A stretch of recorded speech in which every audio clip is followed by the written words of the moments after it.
So I spent 24 years in the Canadian Forces. Initially I was in the reserves, and then I transferred to the regular army.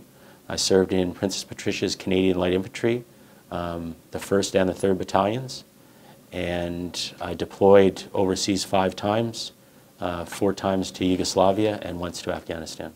Remembrance Day is a really important day.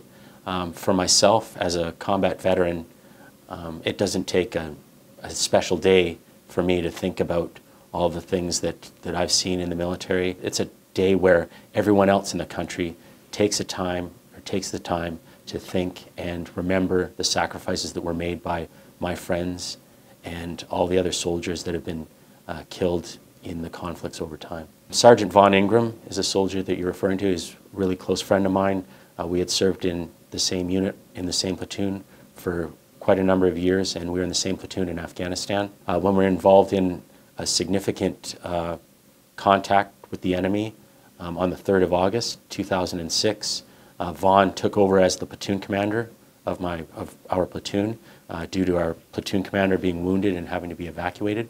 So Vaughan took over the platoon, and while he was leading us in battle, he was killed in action. You know, people talk about sacrificing things. I know what real sacrifice is because Vaughan Ingram made a huge sacrifice for our whole platoon that day. He died leading us in battle and leading us, you know, bravely in battle. And for that, you know, I'm forever indebted to him. Our job was to go there and make it a safe and secure environment for a legitimate Afghan government to take over and run the country.